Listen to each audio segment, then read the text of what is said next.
Ma'asyiral muslimin rahimakumullah.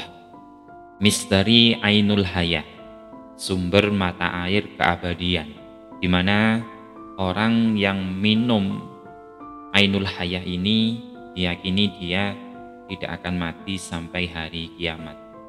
Ini persis seperti dalam film Pirates of Caribbean. Di sana menceritakan tentang mata air kehidupan. Apakah mata air ini benar-benar ada?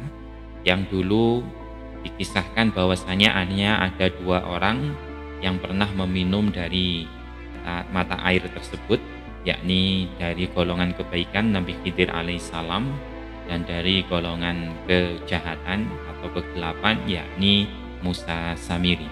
Menarik kita membahas tentang Ainul Hayah.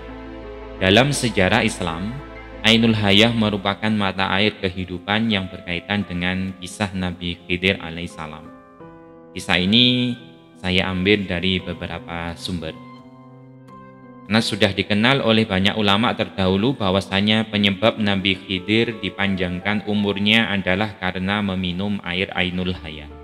Berdasarkan beberapa ahli tafsir, Ainul Hayah merupakan air kehidupan yang bisa memperpanjang usia manusia. Siapapun yang meminum airnya diyakini akan memiliki kehidupan abadi selama di dunia hingga hari kiamat.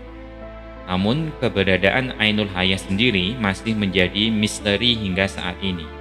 Beberapa sumber menyebutkan bahwa tidak ada satupun yang mengetahui di mana letak persisnya Ainul Hayah kecuali Nabi Khidir sendiri. Dan bisa jadi yang mengetahui juga Musa Samiri atau Dajjal. Misteri Ainul Hayah dan kisah perjalanan mencari mata air keabadian. Kisah Nabi Khidir yang bisa berumur panjang karena meminum air Ainul Hayah bersumber dari sebuah riwayat As-Salabi yang didasarkan pada Imam Ali radhiyallahu an dalam kitab Bada'iz Zuhur. Pada riwayat tersebut dikisahkan tentang keagungan Raja Iskandar Zulkarnain. Jadi ini juga dari kitab Bada'iz Zuhur. Kitab Bada'iz Zuhur ini memang menceritakan kisah yang unik-unik, meskipun beberapa ulama mengiktiradinya, karena kisahnya memang terkadang sumbernya kurang begitu sahih.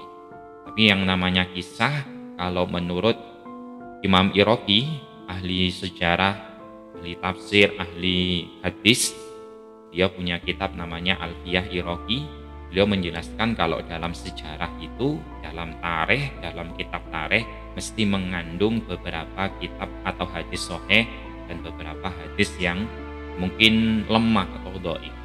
Tapi kalau dalam sejarah kaidahnya, jika dalam sejarah ada suatu keterangan yang bertabrakan dengan suatu kaidah usul dalam Islam, maka kita tidak harus mengambilnya. Wallahu a'lam. Diriwayatkan bahwasanya Raja Zulkarnain merupakan raja agung yang mampu menaklukkan dunia timur dan barat. Meski kekuasaannya luas, tidak lantas menjadikannya sombong dan semena-mena. Justru sebaliknya, Zulkarnain menjadi salah satu raja yang beriman dan bertakwa kepada Allah Subhanahu wa taala. Suatu ketika, sekitar tahun 322 sebelum Masehi, Zulkarnain berjalan di atas bumi menuju ke tepi belahan bumi yang lain. Sebutan ini dikenal sebelum ada istilah timur dan barat. Dalam perjalanan tersebut, Allah mengutus malaikat Rafail untuk mendampingi Zulkarnain. Karena Zulkarnain ini raja hebatnya. Makanya dia disebutkan dalam Al-Quran. Di tengah perjalanan, Zulkarnain berkata kepada malaikat Rafail, "Wahai malaikat Rafail, ceritakanlah kepadaku tentang ibadah para malaikat di langit." Malaikat Rafail kemudian menjawab, "Ibadah para malaikat di langit diantaranya ada yang berdiri, tidak mengangkat kepalanya selama-lamanya. Ada yang sujud, tidak mengangkat kepala selama-lamanya. Dan ada pula yang rukuk, tidak mengangkat kepala selama-lamanya." Mendengar jawaban malaikat Rafail tersebut, Zulkarnain termenung. Di benaknya muncul keinginan untuk melakukan ibadah yang sama seperti halnya malaikat. Zulkarnain memang diketahui sebagai raja yang senang melakukan ibadah kepada Allah Subhanahu wa taala. Di tengah ketermenungannya, malaikat Rafail kemudian berkata, sesungguhnya Allah telah menciptakan sumber air di bumi namanya Ainul Hayah, sumber air kehidupan. Barang siapa meminumnya seteguk, maka tidak akan mati sampai hari kiamat, atau sehingga ia memohon kepada Allah agar dimatikan. Zulkarnain menjadi penasaran dan bertanya lagi kepada malaikat Rafail, apakah kau tahu di mana tempat Ainul Hayah itu? Malaikat Rafail menjawab bahwa sesungguhnya Ainul Hayah itu berada di bumi yang gelap. Setelah mendengar penjelasan malaikat Rafail tentang Ainul Hayah, maka Zulkarnain segera mengumpulkan para alim ulama dan bertanya kepada mereka tentang Ainul Hayah, tetapi mereka menjawab, kami tidak tahu kabarnya. Namun, ada seorang alim di antara mereka yang menjawab, sesungguhnya aku pernah membaca di dalam wasiat Nabi Adam, ia berkata bahwa sesungguhnya Allah meletakkan Ainul Hayah di bumi yang gelap. Ketika Zulkarnain bertanya di mana tempat bumi yang gelap itu, orang alim itu pun menjawab lagi, di tempat keluarnya matahari. Menurut beberapa penafsiran, orang alim yang dimaksud tersebut adalah Nabi Khidir yang ikut dikumpulkan Zulkarnain bersama orang-orang alim lainnya.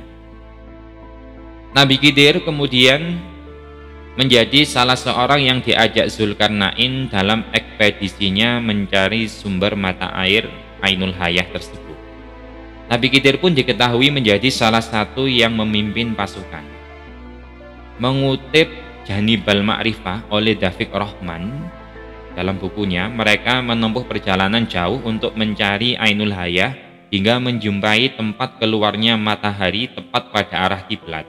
Mereka diketahui melakukan perjalanan selama 12 tahun. Begitu sampai di tepi bumi yang gelap itu, dikisahkan gelapnya seperti asap, bukan seperti gelapnya waktu malam. Kemudian Zulkarnain masuk ke tempat tersebut dengan didampingi oleh Nabi Khidir. Saat mereka berjalan, Allah memberikan wahyu kepada Nabi Khidir. Sesungguhnya Ainul Hayah itu berada di sebelah kanan jurang, dan Ainul Hayah itu aku khususkan untuk kamu. Setelah mendapatkan wahyu tersebut, kemudian Nabi Khidir berjalan menuju ke sebelah kanan jurang, dan didapati olehnya Ainul Hayah yang dicarinya itu. Nabi Khidir lantas melepas pakaiannya dan menuju Ainul Hayah tersebut untuk mandi dan meminum airnya. Setelah mandi dan minum air Ainul Hayah, ia pun menemui Zulkarnain yang tidak pernah tahu kejadian tersebut. Sementara Zulkarnain dikisahkan berkeliling selama 40 hari di tempat yang gelap gulita itu tanpa berhasil menemukan letak Ainul Hayah. Sejumlah ahli tafsir menyebutkan berkat Ainul Hayah tersebut Nabi Khidir diketahui masih hidup dan keberadaannya masih ada di bumi hingga saat ini. Nah, setelah berhasil meminum air Ainul Hayah, beberapa hikayah mengatakan bahwa Nabi Khidir alaihissalam diutus oleh Allah Subhanahu wa Ta'ala untuk menjaga mata air tersebut, baik dari golongan jin, setan, dan manusia yang ingin berbondong-bondong mencari keberadaan mata air tersebut. Beberapa hikayah menyebutkan kalau Allah menciptakan dunia, Dia menurunkan beberapa tetesan air dari surga ke dunia. Salah satu tetesnya kemudian berubah menjadi Sang Ainul Hayah atau si mata air keabadian. Di mana sebenarnya letak Ainul Hayah? Beberapa ulama berpendapat bahwa letak Ainul Hayah yang dijaga Nabi Khidir berada di Pulau Bermuda.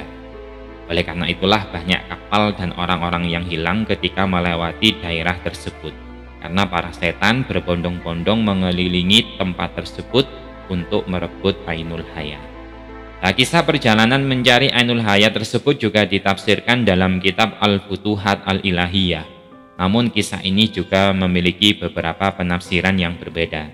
Dalam tafsir An-Nasafi disebutkan Zulkarnain pada mulanya mengetahui tentang Ainul Hayah dari kitab-kitab terdahulu, bahwa salah seorang putra Sam pernah minum dari Ainul Hayah lalu dia hidup abadi hingga hari kiamat. Penafsiran itu berbeda dengan tafsir mengenai Zulkarnain yang mengetahui tentang Ainul Hayah dari malaikat Rafail dan Nabi Khidir. Pada dasarnya, tidak ada hadis sahih perihal kepergian Zulkarnain dan Nabi Khidir dalam mencari Ainul Hayah. Kisah ini juga dituturkan dalam Israiliyat, yaitu cerita-cerita yang kerap kali dibawa oleh orang-orang Yahudi yang masuk Islam. Meskipun demikian, sebagian ulama berpendapat bahwa Ainul Hayah itu memang ada, dan Nabi Khidir masih hidup hingga saat ini. Di antara ulama-ulama tersebut yang mempercayai tentang ini, yaitu As-Suyuti, Imam As-Suyuti. Dalam kitab Khosois, Wahab bin Munabbih, ya, ini yang terkenal di dalam kitab sejarah, dalam kitab Al-Mubtada, lalu Imam Nawawi dan lain sebagainya. Wallahu a'lam bisihhati hadhil hikayah.